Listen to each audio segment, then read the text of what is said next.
이번에는 문학개념어 5강의 5번째 파일입니다. 독재에 대한 성찰에 관한 세계관 한번 보도록 합시다. 자, 시대적 상황이 독재. 1970년대 독재. 독재에 대해서 시인들은 어떻게 노래하는지 한번 보도록 합시다. 일어서라 풀아. 땅의 걸음이란 걸음 다 모아 구름송이 하늘 구름송이들 다 끌어들여 끈질긴 뿌리로 얽힌 얼굴로 빛나라 너희 터지는 목청 어영차 천지에 뿌려라 라고 하나의 연이 끝났네요. 그러면 풀에게 지금 명령형 어조를 통해서 단정적 어조로 일어서라고 말하고 있습니다. 그리고 반복을 통해서 강조하고 있죠. 반복을 통해서 명령하고 있습니다. 명령을 강조하며 뭐라고요? 일어서라고. 풀에게 일어서라고 말하고 있습니다. 그럼 풀은 뭘 상징할까요? 독재에 굴복하지 말고 저항해라 라는 거죠. 보면 풀은 바로 민중을 말할 거예요. 민중. 강인한 생명력을 지닌 민중들아 일어서라 천지에 뿌려라 라고 말하고 있어요. 독재에 저항해라 라고 말하고 있죠. 이제 부는 바람들은 아마 실현이 될 거죠. 전부 너희 숨소리 지나온 것이다. 그러니까 너희는 이런 바람들에 굴복하지 않을 것이다. 너희는 이런 시련들을 견디지 않았느냐. 이제 꾸는 꿈은 긍정적인 것일 거고요. 전부 너희 몸에 맺혀 있던 것, 저 바다, 집체, 파도, 부정일 거죠. 너희 많이 스쳐왔어. 너희 그림자 많이 찜해왔어. 너희 그림자는 부정적 상황이 될 겁니다. 부정적 상황을 지나왔어. 일어서라 풀아 계속 강조. 이 세상 숨소리 빗물로 쏟아지면 빗물로 쏟아진다고 했으니까 실현이 될 거고요. 빗물 마시고 흰 눈으로 펑펑 보면 흰 눈도 그러니까 부정이 되겠네요. 가슴 한아름 쓰러지는 풀아 영창 빛나라 너희 죽은 듯 엎드려 실눈 뜨고 있는 것들 빛나라 일어서라 라고 하고 있습니다. 그래서 독재에 굴복하지 말고 일어서라고 강력하게 반복하면서 단호한 태도를 보이고 있습니다. 자, 강은교 시인은 그러니까 이 독재 시대에 대해서 시를 많이 썼죠. 그러니까 독재 시대를 살다가 시인이 되겠죠. 그래서 이 시는 강인한 의지와 끈질긴 생명력을 지닌 민중을 풀에 빗대어서 표현한 시가 되겠어요. 그래서 화자는 명령문의 반복과 단호한 어조를 통해서 청자, 즉 대화체죠. 청자인 풀에게 명령하고 있어요. 저항적인 행동에 나서라 라고 촉구하고 있습니다. 그래서 부정적인 현실을 이겨내고 역사의 진정한 주인이 되어야 함을 역설하고 있다 강조하고 있는 시예요. 그래서 화자는 독재 시대 민중의 힘을 생각하고 있죠. 그래서 정서는 민중의 힘에 대해서 확고한 믿음을 가지고 있고요. 따라서 태도는 의지적이고 명령적입니다. 주제는 강인한 생명력을 지닌 민중의 각성을 촉구하고 있다. 강인한 생명력을 지닌 민중의 각성을 요구하고 있다. 그래서 독재 시대에 이런 민중의 각성을 촉구하는 시가 있었다라고 생각하시면 되고, 김수영의 폭포가 나오네요. 김수영 시인 역시 이 독재 시대를 살다가 한 사람인데, 이 김수영, 그다음에 강조, 김수영의 시는 뭔가요? 폭포는 고든 절벽을 무서운 기색도 없이 떨어진다. 규정할 수 없는 물결이 무엇을 향하여 떨어진다는 의미도 없이 계절과 주야를 가리지 않고 고매한 정신처럼 쉴 사이 없이 떨어진다라고 했습니다. 자, 일어서라 풀아에서는 시적 대상이 풀이에요. 그런데 이 풀은 민중의 의인화한 거죠. 그렇다면 강은교의 폭포는 폭포를 의인화했죠. 그래서 시적 대상 폭포가 될 건데, 이 폭포는 고든 절벽을 무서워하지 않고 떨어진다. 규정할 수 없는 물결이 무엇을 향하여 떨어진다는 의미도 없이 계절과 주야를 가리지 않고 떨어져요. 그래서 이 폭포는 일행에서 무서운 기색도 없이 떨어지니까 폭포는 두려움이 없어요. 규정할 수 없는 물결이 무엇을 향하여 떨어진다는 의미도 없이, 그래서 규정할 수 없는 물결은 자유의 물결이죠. 무엇을 향하여 떨어진다는 그러니까 세속적 가치를 가리지 않고 계절과 주야를 가리지 않고 지속적으로 일관적으로 흐른다. 이것은 모두 폭포의 속성이 되겠네요. 폭포의 속성. 그리고 고매한 정신처럼 쉴 사이 없이 떨어져. 이 고매한 정신은 바로 폭포의 가장 두드러진 특징이죠. 금자라도 인가도 보이지 않는 밤이 되면, 그러니까 밤은 부정적인 상황이 될 거고, 금자나와 인가는 아마 희망이 될 거예요. 희망이 없는 고난이 닥치면 폭포는 고든 소리를 내며 떨어진다. 고든 소리, 올바른 소리, 정의의 소리가 되겠죠. 고든 소리는 고든 소리이다. 자, 고든 소리는 고든 소리이다. 고든 소리는 바로 정의를 하는 소리가 될 거고, 양심의 소리가 될 거예요. 그리고 금자나 인가도 보이지 않는 것, 금자나 아름다운 것, 인가는 사람들 간의 유대로 보이지 않을 때 더 정의를 외친다는 것이네요. 고든 소리는 고든 소리를 부른다니까. 이것은 무슨 말이냐면, 한 사람이 정의를 외치면 다른 사람도 정의를 따라 외친다. 따라서 고든 소리는 고든 소리를 부른다는 한 사람이 정의를 외치면 다른 사람도 따라 불러요. 그런데 여기서 정의를 외치는 사람은 폭포죠. 그래서 폭포의 선구자적 정신이라고 해석할 수 있을 것 같고요. 번개와 같이 떨어지는 물방울은 취할 순간조차 마음에 두지 않고, 그러니까 취할 순간조차 마음에 두지 않고, 그럼 한치의 망설임도 없이 나타와 안정을 뒤집어 놓은 것처럼 떨어집니까? 그래서 나타는 안정은 안정을 지향하는 것. 그러니까 나태와 안정을 지향하는 것은 시대적 공동체적 의식을 뒤집어 놓은, 시대적 공동체적 의식이 아닌 것이죠. 나태와 안정은요. 그러니까 나태와 안정은 뭘 말해요? 바로 소시민적 태도를 말해요. 소시민적 태도. 소시민적 태도는 뭐에 한단 말입니까? 공동체적 태도, 시대에 부응하는 태도.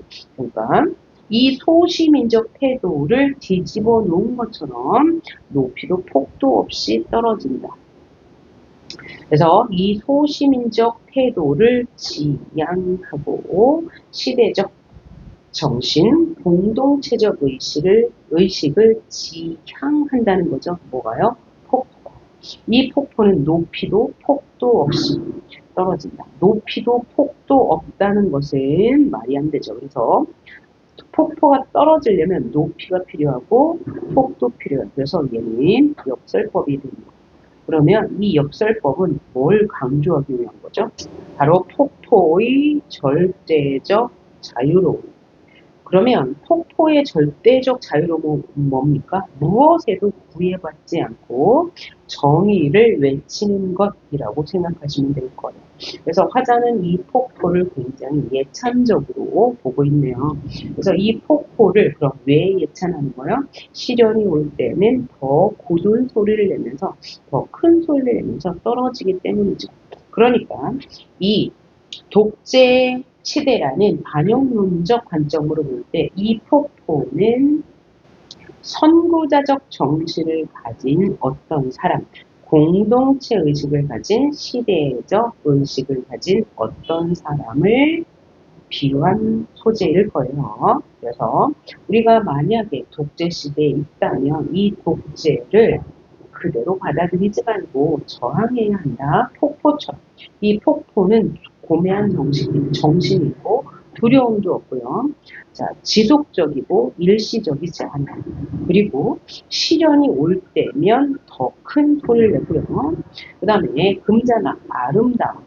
아름다움, 그 다음에 인가, 유대가 보이지 않는 밤이 되면, 시련이 되면 더 큰 소리를, 더 고든 소리를 내면서 떨어져요. 그리고 이 폭포는 나태와 안정을 뒤집어 놓은 것처럼 아주 자유롭고 거세게 떨어집니다.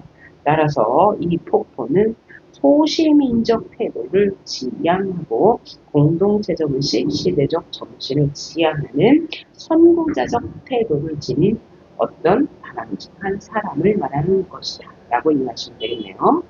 자, 그럼 화자는 시적 대상인 폭포의 지속성, 그 다음에 일관성, 그 다음에 고매한 정신을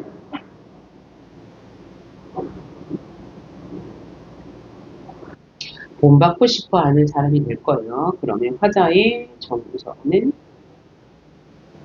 화자의 정서죠. 화자의 정서는 감탄, 경탄, 이런 게 될 거고요. 태도는 예찬적 태도가 되겠네요. 예찬하고 있어요. 폭포의 속성에 대해서. 따라서 주제는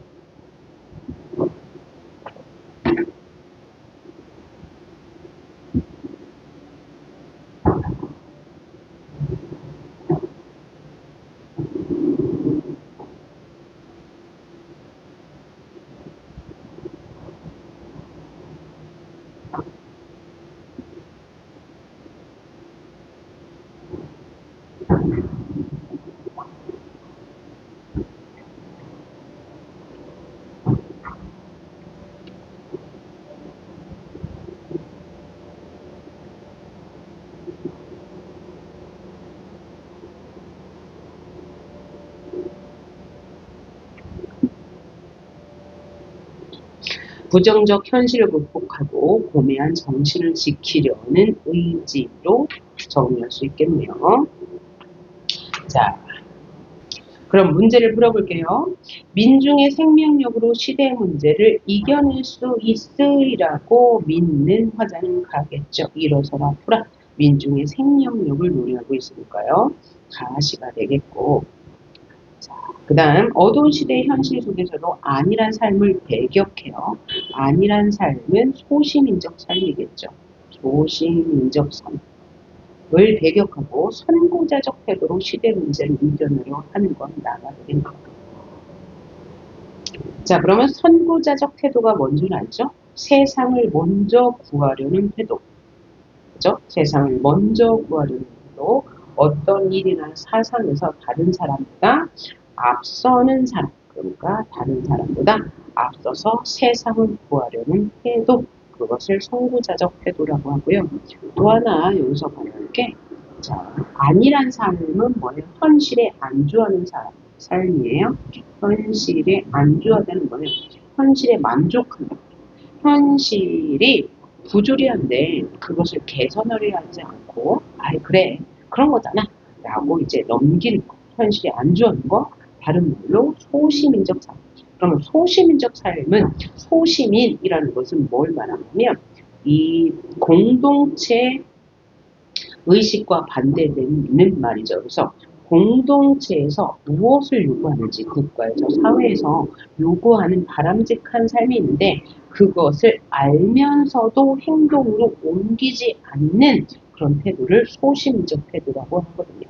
예를 들면 불쌍한 사람이 있어요. 나는 그보다는 좀 나은 사람이에요. 그런데 그 불쌍한 사람을 보고 그냥 지나치면 소시민적 태도를 보이는 거예요. 왜요?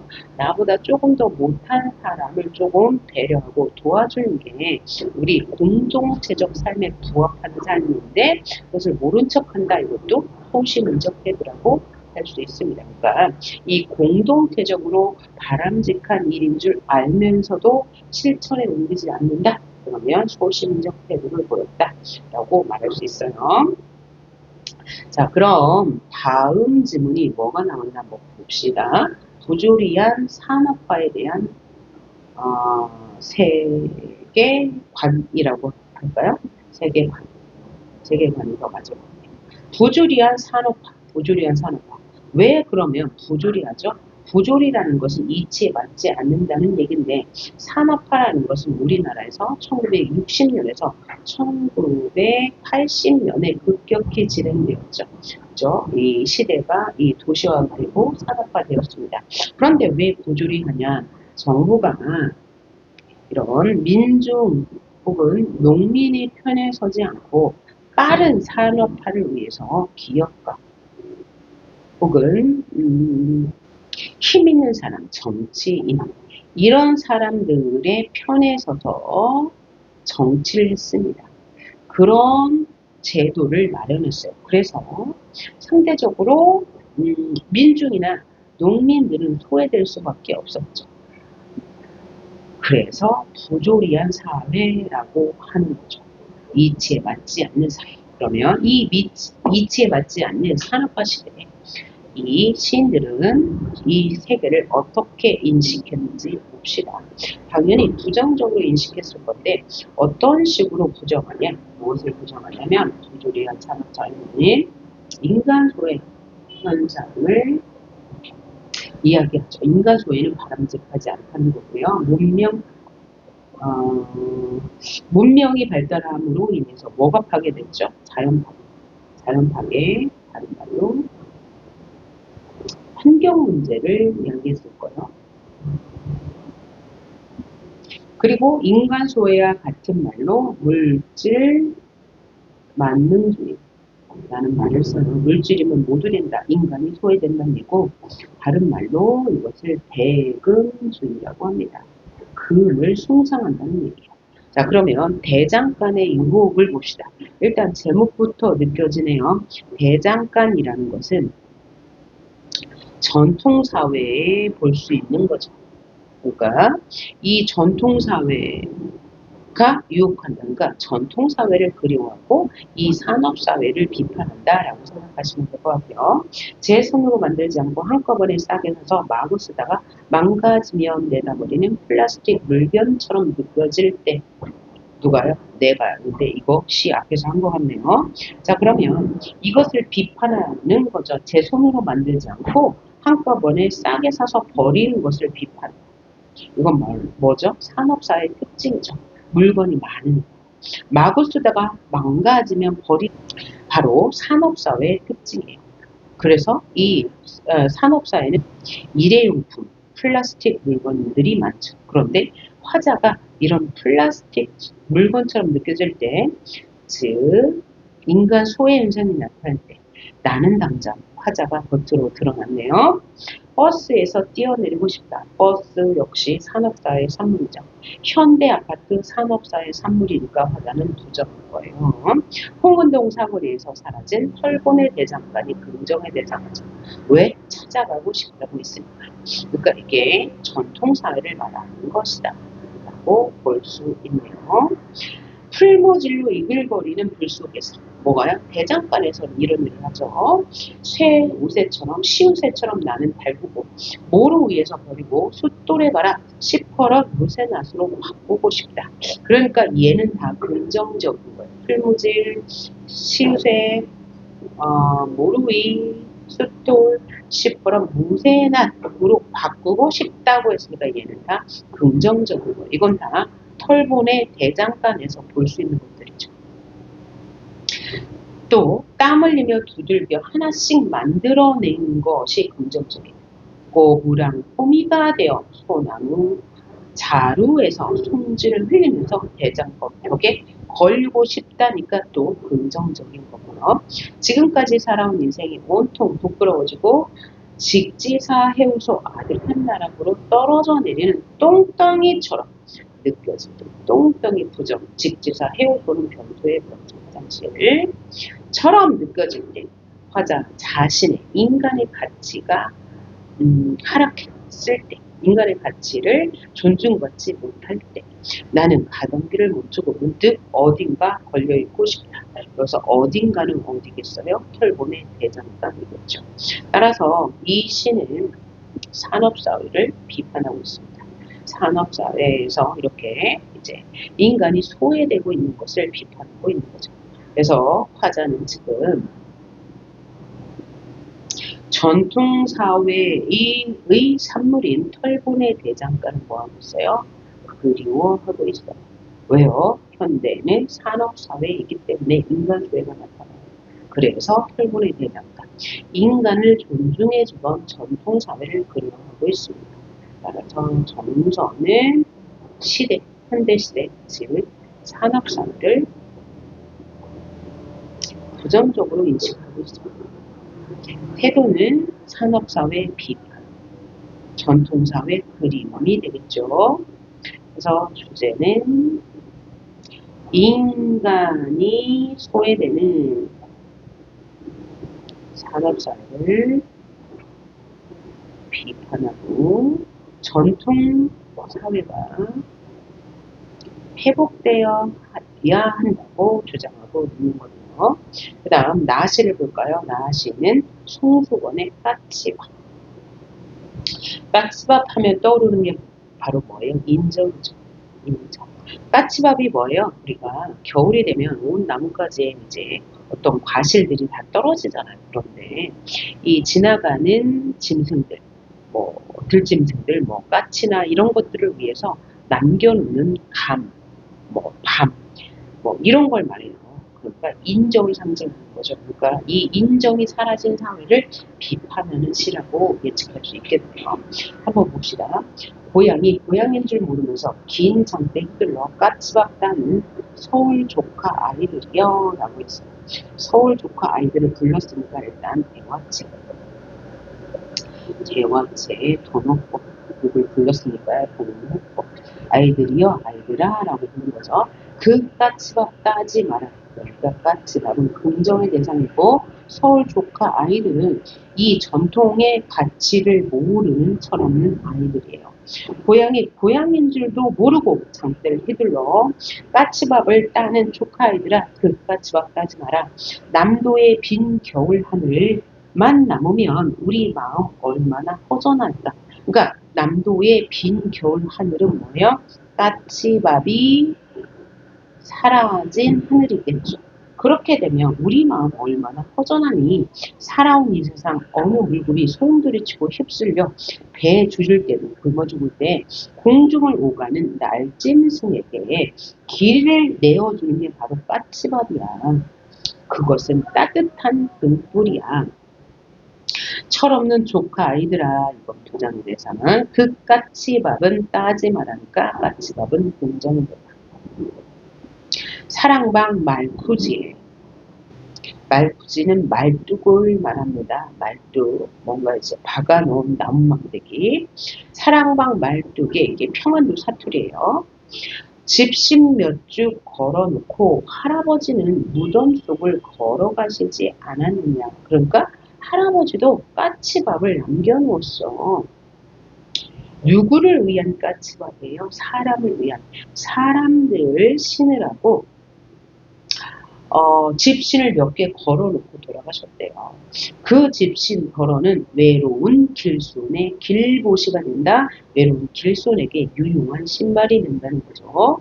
한밤중 동네에 컹컹 짖어 그 집신 짊어지고 아버지는 다시 새벽 두만강 국경을 넘기도 하였다. 그러니까 우리 아버지도 할아버지가 남겨놓으신 그 집신을 가지고 새벽에 두만강 국경을 넘기도 하였어. 이것은 바로 사람들의 인심이야. 그러니까 이 까치밥은 동물들에게도 필요하고 인간에게도 필요한 거야. 아이들아, 이 서울 아이들아, 수많은 기다림 세월. 그러니 자, 기다림의 세월, 그러니 서러워하지도 말아라. 자, 그러면 끝까지 읽어보면 그 기다림의 세월을 왜 서러워하지 말라는지 알 수 있고 기다림의 세월이 뭔지도 알 수 있습니다. 눈 속에 익은 까치밥 몇 개가 겨울 하늘에 떠서 아까 날 짐승들에게 길을 내어준다고 했잖아요. 아직도 너희들이 가야 할 머나먼 길, 너희들도 까치밥이 필요할 때가 있어. 이렇게 등 따스게 비춰주고 있지 않느냐. 그러니까 할아버지가 남긴 집신이, 우리가 남긴 까치밥이 어느 누구에게 아주 큰 도움이 된 것처럼 너희들도 아직도 험난한 아주 머나먼 인생길을 갈 건데, 그 인생길을 비춰줄 수 있는 것이 바로 이 까치밥이면서 집신이라는 거예요. 그러니까 너희도 이제 돌려받을 것이니 그거 함부로 따지 말라고 이야기하고 있는 거죠. 자, 그러면 내용 정리해 볼게요. 화자는 조카가 까치밥을 따는 걸 보고 뭐 하고 있어요? 꼬집고 있어요.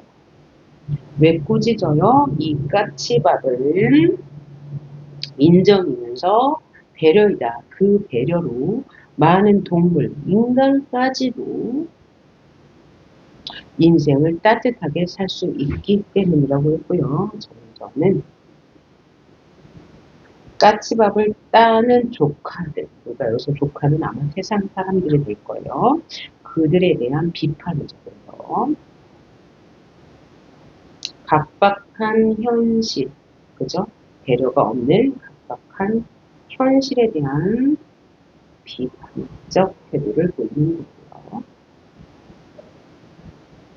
그러면 주제는 뭐가 될까요?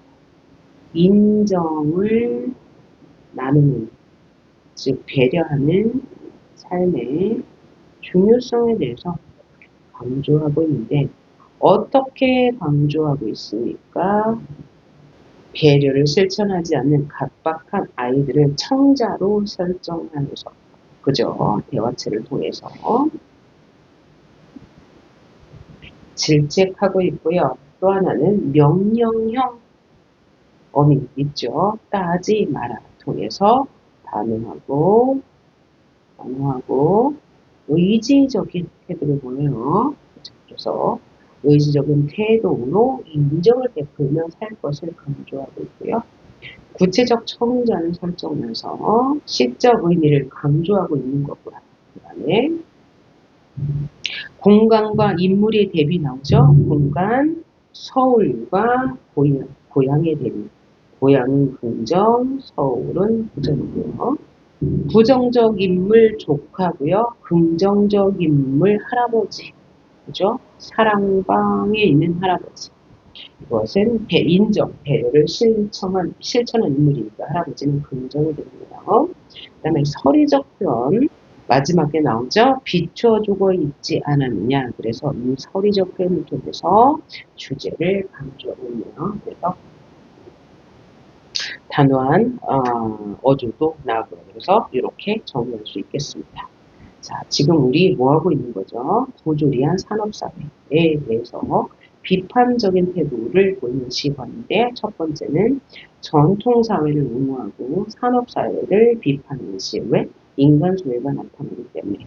나에서는 전통적인 인정의 나눔이 사라지는 이 산업사회의 현실에 대해서 비판하고 있고요. 다는 슬픔이 기쁨에게 라는 시 한번 볼까요?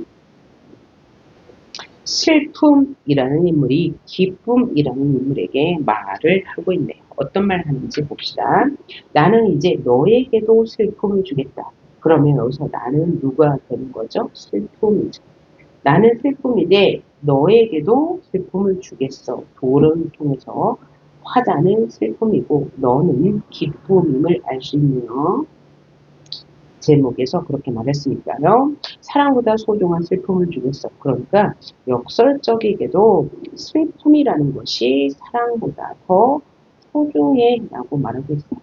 겨울밤 거리에서 귤 몇 개 놓고 살아온 추위와 떨고 있는 할머니에게 귤값을 깎으면서 기뻐하던 너. 부정이죠. 귤값을 깎으면서 기뻐하던 너에게 슬픔을 주겠어. 왜? 너는 슬픔을 모르기 때문에 너보다 못한 이 소외된 이웃인 겨울밤 거리에서 귤 장사를 하고 있는 사람의 귤값을 깎으면서 너는 기뻐했지. 그러니까 너도 슬픔을 좀 배워야 돼. 나는 슬픔의 평등한 얼굴을 보여주겠어. 왜 슬픔이 평등할까요? 내가 어둠 속에서 너를 볼 때, 내가 어둠 속에서 너를 볼 때, 내가 어둠 시련에 차서 너 기쁨을 부를 때 단 한 번도 평등하게 웃어주질 않았어. 그러니까 너는 슬픔을 외면했어. 타인의 슬픔을 외면했어. 가만히 덮인 동사자,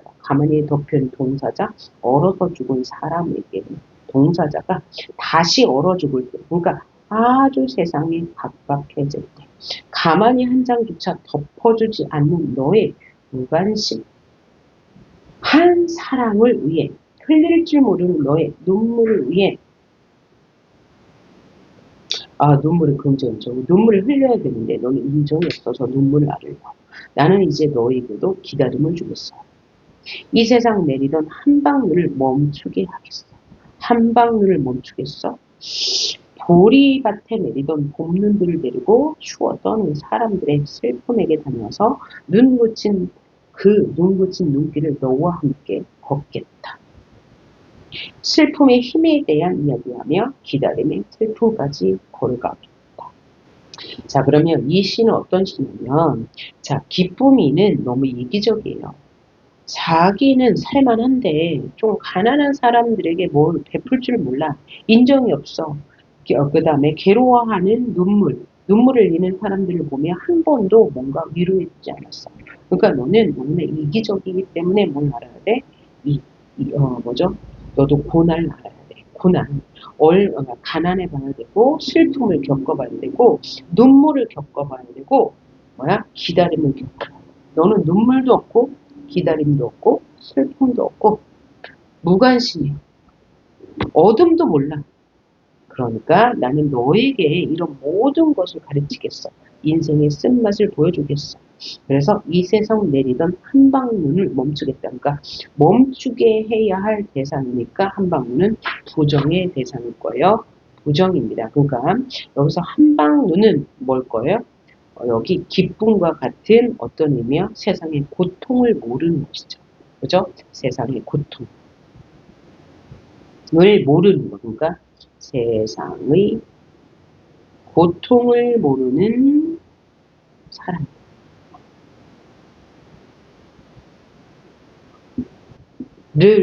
모두 멈추게 하여서 이 슬픔이라는 것을 맛보게 하겠어 라는 시네요.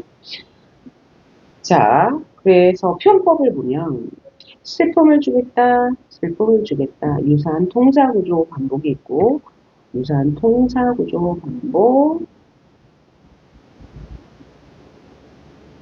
그리고 원망하겠다, 단호한 태도.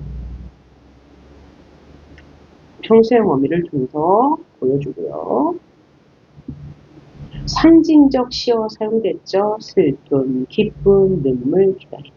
그죠? 의미의 대조가 있으면 상징적 시조가 되겠고, 기다림의 슬픔까지 걸어가겠다. 의지적 태도군요. 원망하겠다. 의지적 태도죠. 자, 그러면 이 스토리를 보면 뭐예요? 너는 너무나 이기적이라서 이 힘든 삶을 몰라. 기다림도 몰라. 또 눈물도 몰라. 그러니까 나는 너에게 있는 그런 모든 기쁨들을 거두어드리고 너가 느낄 수 있는 모든 불행들, 이 고통들을 주겠어. 그리고 난 다음에 고리밭에 내리던 봄눈들을 데리고 여기서 보면 봄눈은 긍정이겠네요. 봄눈은 뭐겠어요? 그러니까 시련과 슬픔이 되겠죠. 이런 슬픔들을 모두 데리고 추위 떠는 사람들의 슬픔에게 다녀와서 그러니까 너를 뭔가 시련에 이긴 다음에 그다음에 그렇게 시련을 겪은 후에 또 다른 시련을 겪은 사람들의 아픔을 모두 보여준 다음에 눈 그친 그 길을 그래서 눈이 그쳤다고 했으면 그래서 눈은 이기심 혹은 기쁨이 되고 그러니까 이기심 기쁨이 그친 눈길이니까 아마 슬픔을 아는 그 길을 너와 함께 걸 거야. 슬픔의 힘에 대한 이야기를 너와 함께 하면서 그 길을 걸을 거야. 그래서 기다림의 슬픔까지 걸어가겠어. 너도 그래서 모든 시련을 맛봐. 그래야지 힘든 사람들의 마음을 공감할 수 있을 거야. 이런 시가 되겠습니다. 그리고 이 시가 특이한 것은 뭐예요? 슬픔을 긍정의 대상, 기쁨을 부정의 대상으로 보았다는 게 조금 특이한 점이네요. 그럼 정리해 봅시다. 화자는 지금 이기적인 기쁨에게 슬픔, 즉 삶의 고통이 필요하다고 얘기하고 있어요. 왜냐하면 소외된 이웃인 그 귤장사, 슬퍼하는 사람들의 그런 고통은 전혀 모르기 때문이죠. 그래서 정서는 주겠어 단호하고 의지적이에요. 그래서 무엇을 비판하는 거죠? 이 이기적인 사람에 대한 비판이야. 그래서 태도는 당연히 비판적일 거고. 그러면 주제는 뭐가 될 거예요? 소외된 이웃에 대한 배려가 필요하다라고 말하고 있는 거죠. 자, 그러면 여기 의지적으로 좀 있다는 거 확인했고요. 단어한 태도 확인했고요. 그 다음에 상징적 시가 있다는 거 확인했습니다. 다음 시가 고종의 우리 동네 구자명시라는 시입니다. 한번 볼까요? 자, 그러니까 시적 대상이 우리 동네 구자명시. 맞벌이 부부 우리 동네 구자명시, 구자명시는 맞벌이라고 있네요. 자, 7달 된 아기 엄마 구자명시는 구자명시는 여성이네요. 출근 버스에 오른 이가 무섭게 아침 햇살 속에 졸기 시작한다.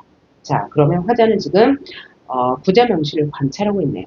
경기도 안산에서 서울 여의도까지 경적 소리에도 아랑곳 없이 옆으로 앞으로 꼬박꼬박 졸아.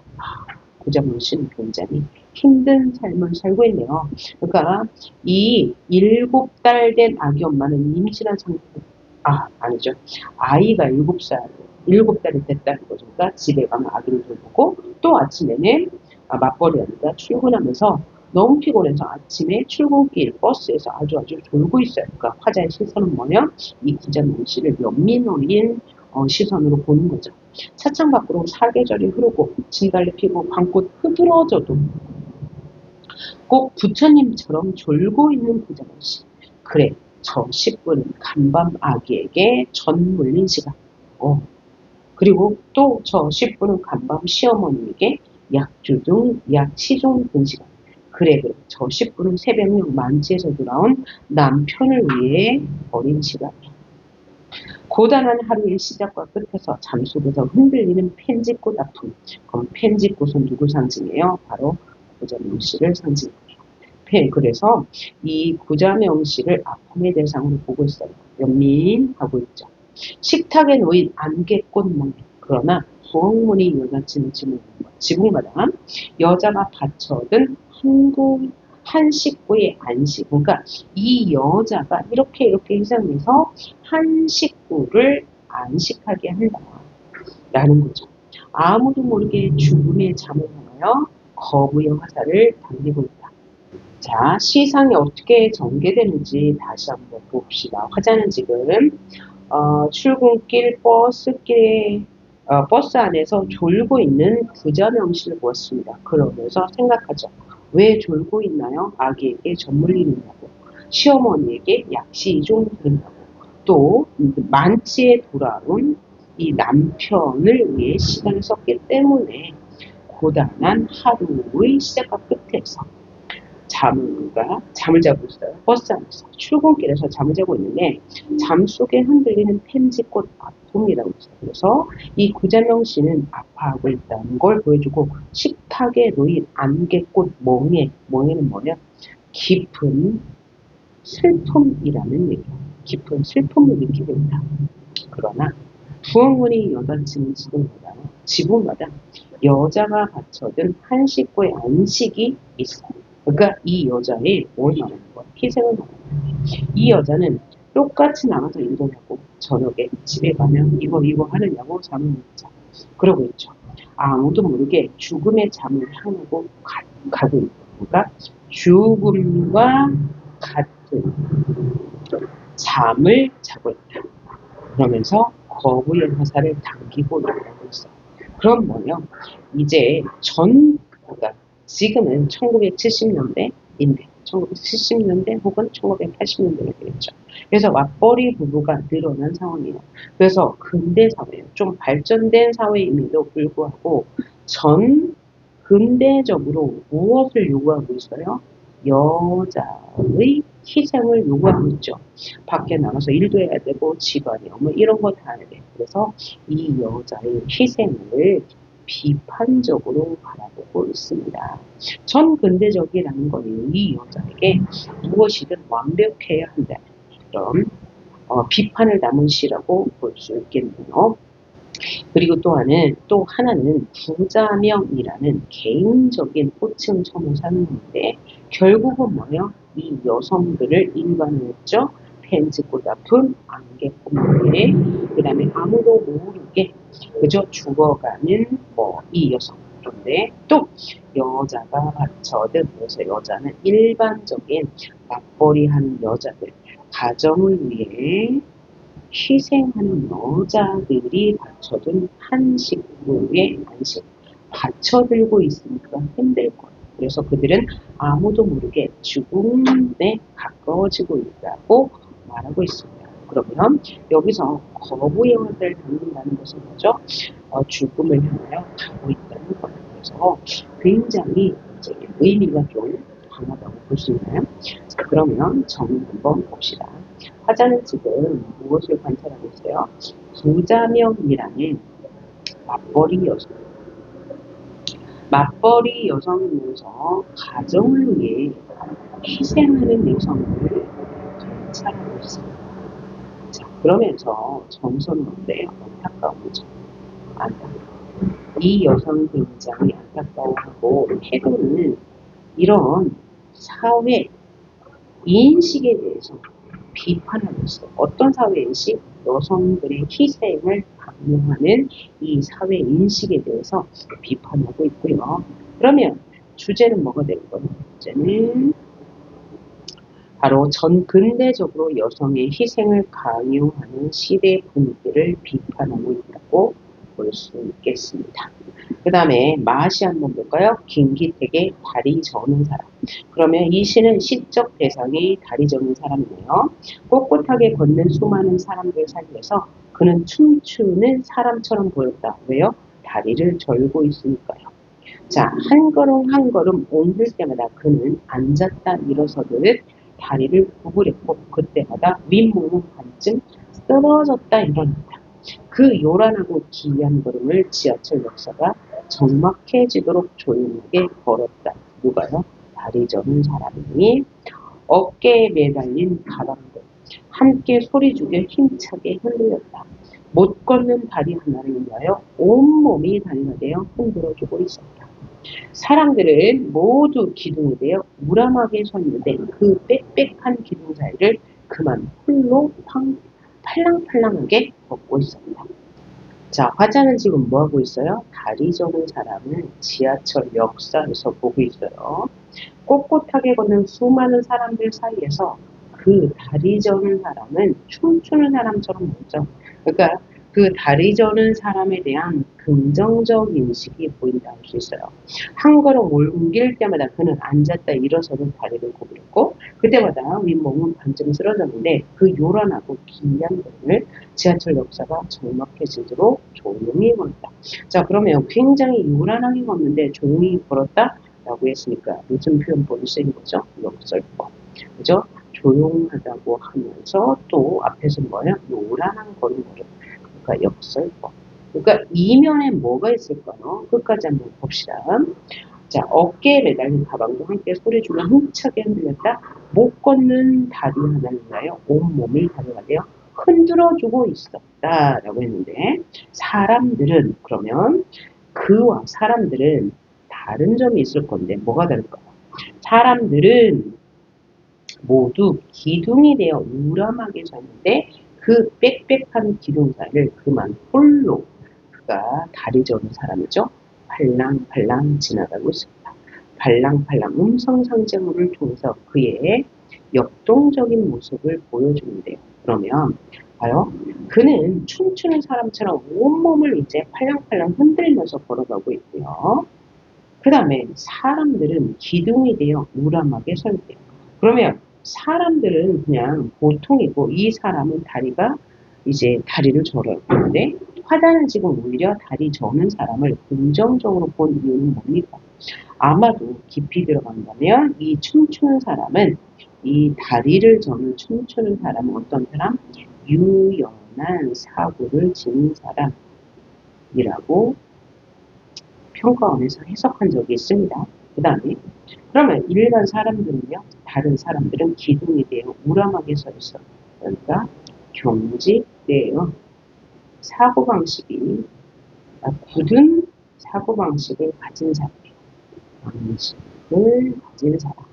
사람이라고 생각할 수 있고, 그럼 화자는 이 유연한 사고방식이지 그 다리 저는 사람을 긍정적으로 보고 있는 거죠. 그러면 정리해 볼게요. 일단 화자는 자, 지하철 역사에서 생동감 있는 다리 저는 사람의 모습을 관찰했습니다.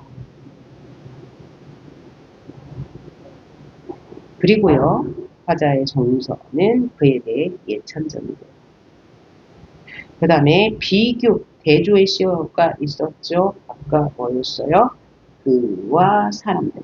사람들은 경직되어 있고 그는 유능한 사고를 가지고 있다고 했습니다. 그래서 화자는 역동적이고 유연한 그에 대한 뭐가 되겠어요? 예찬이 되겠죠. 반대로 이제 경직되어 있는 사람들에 대한 비판이라고 할 수 있을 거예요. 자, 그러면 22번 문제 한번 볼까요? 가는 획일적이고 가치 없는 삶을 살고 있는 타인들에게 의지적 삶을 살라고 설득한다. 자, 그러면 가가 획일적으로 살고 있는 사람 맞나요? 그건 아닌데요. 플라스틱 물건을 물건처럼 싸게 사서 버리는 이런 삶에 대해 비판하고 있는 거지. 획일적이고 가치 없는 삶에 대해 비판하는 건 아니고요. 그리고 또 하나 보니까 대장간의 유혹이네요. 그러니까 전통사회를 긍정하고 산업사회를 긍정하는 거니까 이 산업사회를 가치 없는 삶이라고 하는 건데죠. 그죠? 그런데 획일적인 삶을 사는 사람들은 맞습니다. 왜냐하면 여기서 뭐라고 했어요? 한꺼번에 사서 마구 쓰다 망가지며 한꺼번에 버리는 이라고 했으니까 제 손으로 만들지 않는 것도 획일적인 것만인데 무조건 이렇게 산업사회 사람들을 가치 없는 삶이라고는 하진 않았어요. 그러면 이 산업사회를 비판하는 이유는 뭐예요? 제 손으로 만들지 않고 한꺼번에 사서 버리고 그 다음에 사람들을 이제 플라스틱 물건처럼 여길 때 그죠? 서러워진다고 했으니까 이런 인간 소외에 대해서 비판하는 거지. 이 산업사의 사람들을 모두 비판하는 것은 아닙니다. 자, 그러면 2번 볼까요? 나는 선조들의 배려심 있는 삶을 후손들이 따르지 못하는 것을 안타까워하면서 전통적 가치를 회복할 것을 자연물에 빗대어 표현한다. 일단 선조들의 배려심 있는 삶, 까치밥 나오고요. 후손들이 따르지 못하여서 후손들은 그 조카 애들 말하는 거고 따르지 못하고 있으니까 안타까워하고 있고요. 전통적 가치는 배려하는 삶이니까 맞고요. 회복할 것을 자연물, 까치밥을 통해서 빗대어 표현하고 있다. 그러면 맞는 말이 되겠네요. 그 다음 다는 이기적인 상대를 비판하며 라고 했어요. 다가 뭡니까? 다가 바로 맞네요. 기쁨이는 이기적인 상대고 그를 비판하고 맞고요. 이타심을 배워한다고 설득하죠. 공동체적 삶이 바로 이타심이니까요. 라는 봉건적 가치관에 젖어서 라가 뭐죠? 꼿꼿하게 수많은 사람. 봉건적 가치관 전혀 아닌데요. 봉건적 가치관은 뭐냐면 근대적 가치관의 반대말이에요. 근대적 가치관. 근대적 가치관은 뭐냐면 발전된 것이고요. 그럼 봉건적 가치관은 발전되지 않은, 다른 말로 전근대적 가치관인데요. 자, 그러면 여기는 지금 전근대적 가치관인가요? 아니죠. 역동적인 삶과 그 다음에 경직적인 삶을 비교하고 있는 거니까. 자, 봉건적 가치관과 뭐 근대적 가치관 이런 말 자체가 맞지 않고요. 아니고 자신이 부주의한 상황에 놓여 있다. 아니고는 대상을 관찰했어요. 다리 저는 사람과 그렇지 않은 사람들 요거 당연히 틀릴 거예요. 그러니까 얘는 X가 되겠네요. 자, 그러면 이번 강의가 이제 5강이었는데요. 여기까지 마치고 다음 개인의 자아 성찰에 관한 세계관에 대해서 공부를 해보시다. 그래서부터는 이제 6강이죠. 자, 다음 파일에서 보도록 하십시다. 수고하셨습니다.